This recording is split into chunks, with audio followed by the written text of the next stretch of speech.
sa Pasay City. Ayon sa sumbong na nakarating sa mga otoridad, ikinukulong at hindi umano pinakakain at pinasasahod ng tama ang mga biktima. 4 naman ang inaresto. Si Emil Sumangil, naka-alerto, 24. Nang posasan na ng mga otoridad ng target, hinawakan ang kanyang cellphone at kung sino-sino na ang tinawagan. Ayaw bigay ng pangalan ng team leader. Eh ngayon mayroon mga GMA ng TV station nang sabi sa akin palang complaint sa sa Dore at Agal. Siya, si Jetchuman Dionisio, ang sinasabing may-ari ng SDN Garments Company na sinalakay ng DOJ Special Task Force at Pasay Police. Sa likuran ng opisina, nakapwesto ang mga makinang paraki ng kumpanya. Nang pasukin ng DOJ, tumambad ang may-anim na pong mananahi at ilang pang manggagawa. Ilang gulat sa pangyayari at nabigla nang makita ang kamera. Sila ang pakay na isinagawang rescue operation kanina. Batay sa sumbong, ikinukulong daw ang mga manggagawa rito na bukod sa hindi maayos na pinasasakod ay puro wala pa sa gustong gulang para magtrabaho. Itinanggi ito ni Dionisio. Bakit papasok sila dito? Hindi ko alam. Kaya tinatanong ko kung anong problema dyan. Eh wala man siya sabi, pinaposa sa akin. Oh, yan ang tanong ko. Hindi naman ako may-ari. Itinanggi ng ilan sa mga manggagawa ang di makatao nilang sitwasyon. Pero ang karamihan, umaming menor de edad. Ayaw lang nilang magsalita sa harapan ng kamera sa takot na baka balikan sila. Mga minor na kinukulong nila dyan na recruit sa mga probinsya. Pero lahat po ng tanongin namin, boss, na manggagawa, Colonel, ay nagsasabing sila 18 na. Natural lang yun. Talagang binibrief yan para hindi sila maging liable sa human trafficking. Karamihan sa mga nailigtas, na-recruit ng kumpanya mula sa Nueva Ecija. Pinangakuan daw silang sasakod ng 320 pesos bawat araw, higit 90 pesos lang ang arawang sweldo. Stay in dito ang mga manggagawa. Sa ikalawang palapag ng tahian, makikita ang kanilang tulugan. In-inspection ito ng mga kinatawan ng Department of Labor and Employment. Sobrang init. Ito ba tahanan pa ba naman to ng mga sibilisadong tao na kagaya natin? Ako nga, naluha nga kanina na nakita ko. Then mayroon kami nakuha dyan bata, 17 anyos. Tapos ang sweldo nila, 93 pesos a day lang. Wala silang disenteng kainan at ang kanilang rasyong palanghalian kanina, instant noodles at kanin na inabutan naming nasa flooring. Bukod kay Dionisio, 3 pa niyang kasamahan ang inaresto. Emil Sumangil, nakatutok, 24 oras. Hindi raw lahat ng mga manggagawa sa Kamaynilaan ang makakatikim ng 22 pisong aumento sa arawang sahod. May mga negosyante raw kasi hindi ito kayang ibigay. Nakatutok si Bernadette Reyes. 40 minimum wage earners ang empleyado sa pabrikang ito. Kapag naipatupad na ang 22 pesos na aumento sa sahod sa July 1, magiging 404 pesos na ang daily pay. Pero ang negosyanteng si Brian D, kailangan maglaan ng 880 pesos kada araw o 23,000 pesos kada buwan para mapunan ang kanilang sweldo. We'll try our best to cope up kasi we have responsibility sa ating mga gawa. Iniisip po namin na kung kinakailangan mag-work ng 5 days a week na lang, baka kailangan namin gawin yon para lang hindi masakit sa bulsa.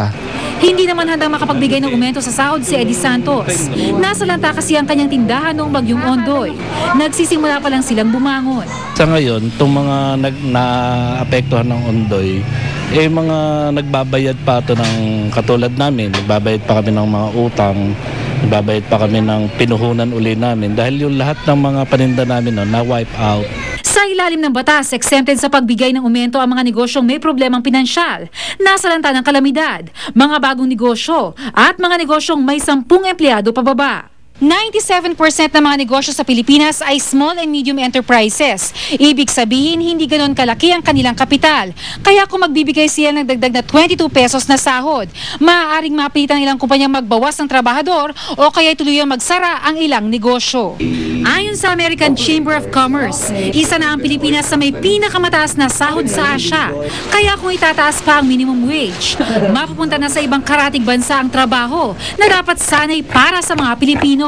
This is not helping us any in inviting foreign investors to set up shop here in the Philippines. Sabi ng Federation of Free Workers, may paraan daw para hindi malugi ang mga negosyo kahit pa magbigay ng aumento. We can reduce the non-labor cost of doing business, including graft and corruption. Maybe there is more money to spend. Pero para sa National Wage and Productivity Commission, hindi aumento ang sagot sa kahirapan ngayon.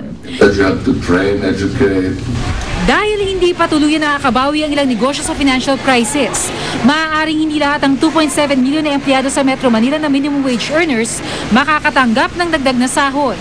Pero ang mga kumpanyang kaya namang magbigay ng aumento pero lalabag sa batas, maaaring magbayad ng penalty o kaya'y makulong.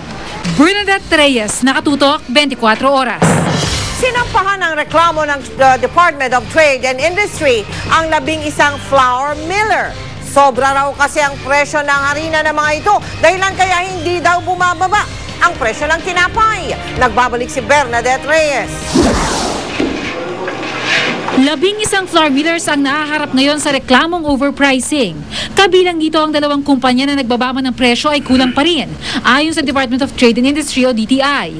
Ayon kasi sa DTI, dapat nasa 630 hanggang 680 pesos na lang kada sako ng harina at hindi 770 hanggang 790 pesos na presyohan ngayon.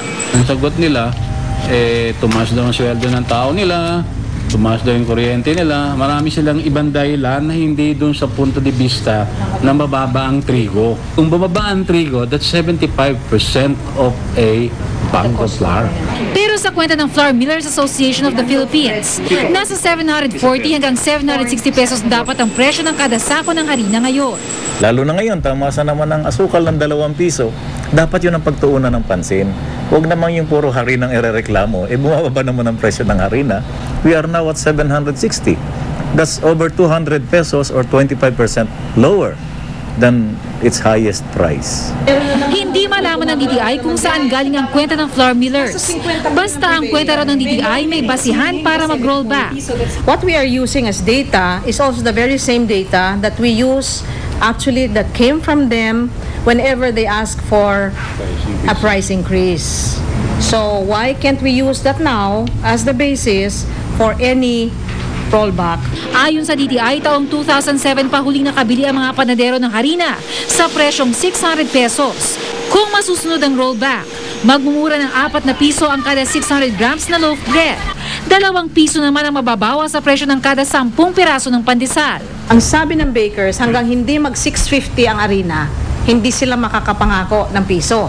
If you're looking at that range, then we should see piso pandesal at 20 grams, di ba? Assuming na walang ibang tumaas. May 10 araw ang mga flour millers para magpaliwanag sa formal na reklamo laban sa kanila.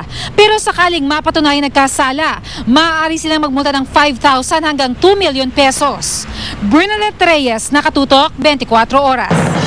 Kasado na ang paghahanda sa Grand Parade bukas para sa anibersaryo ng Makati. Yun ang huling parada ni Vice President-elect Jejomar Binay bilang alkalde ng lungsod. Nakatutok si John Consulta. Sinimulan ni Vice President-elect Jejomar Binay ang kanyang araw sa pakikipaglaro sa mga apo. Suot pa nga niya ang polo shirt na ginamit noong kampanya.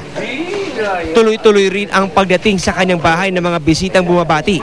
Pagkatanghali, tumungo si Binay sa isang misa ng pasalamat sa National Shrine ng Sacred Heart kasama ang misis na si Dr. Elenita Binay. Ayon kay Binay, hindi pa raw niya nakakausap ng masinsinan si President-elect Noynoy Aquino. Umaasa pa rin siyang makukuha ang Department of Interior and Local Government. Pero nilinaw ni Binay, ayos lang kung di siya may talagang DILG Secretary. Gagawa ko ng pamamaraan na nang sa gayon umasenso, umunlad ang mga local governments natin. Hindi ko tipo kasi walang ginagawa.